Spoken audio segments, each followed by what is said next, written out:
Good morning, viewer. Welcome to our first TV USA. Yes, what has brought the world to the brink of a food crisis? Stephen Toro Holster says the world is cutting toward a food crisis that could affect millions of people.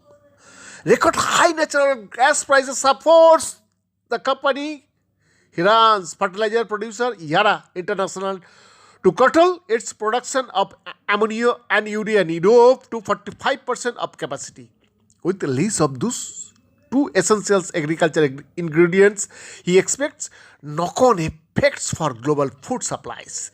It is not whether we are going to have a food crisis, it is how large that crisis will be.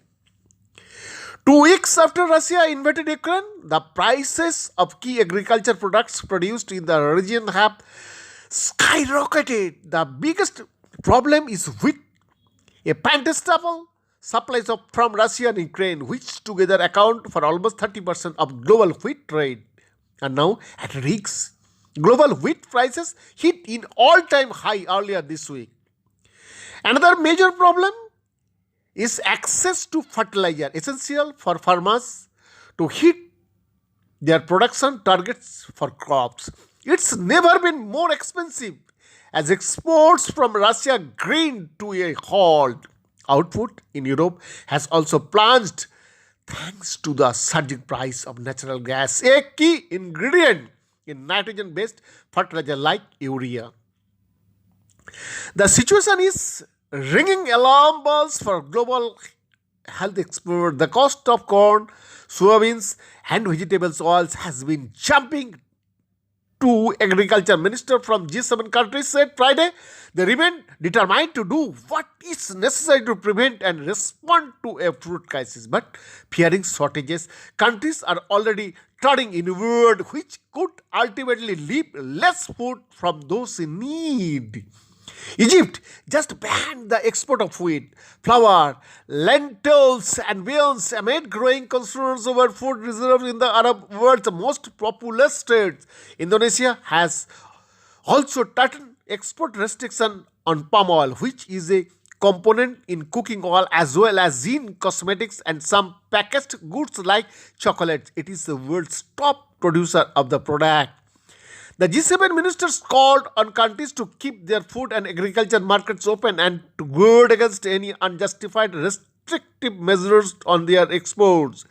Any further increase in food price levels and volatility in international markets could threaten food security and nutrition at a global scale, especially among the most vulnerable living in environments of low food security, they said in a statement.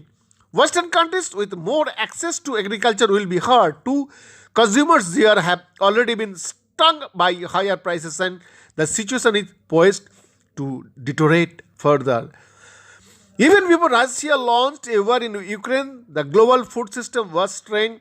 Standard supply chains and unpredictable weather patterns, often the result of climate change, had already pushed food prices to their highest level in about a decade. Affordability was also an issue after the pandemic left millions out of work.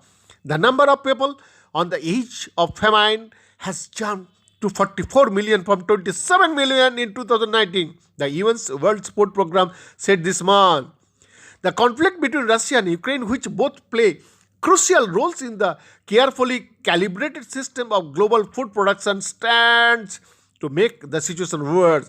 Global wheat prices have fallen from record high in recent days but remain elevated. They are expected to stay that way for some time, according to Rabobank commodity analyst Carlos Mera. The wheat planting season, which is about to begin in Ukraine, will be disrupted by fighting. It is not clear that will be enough farmers to till the land as people in the country take up arms or whether they will be able to access machinery and other essential products that would typically arrive through Black Sea port. It is anyone's guess if Ukraine will be able to export anything for the rest of this year or next year or in the foreseeable future. Mara said the country also accounts for half of all exports of sunflower oil. Getting products from Russia onto the world market has also gotten more difficult because businesses don't want to risk running about of sanctions or deal with the logistics of traveling near a war zone. Russia and Ukraine serve as the breadbasket for countries in the Middle East, South Asia, and Sub Saharan Africa that depend on imports. Many will be hit hard as a result. Any serious disruption of production and exports from these supplies will be no doubt drive up prices further and erode food security for millions of people. The Agriculture Market Information System said in a recent export. The brink crisis goes beyond wheat, oils.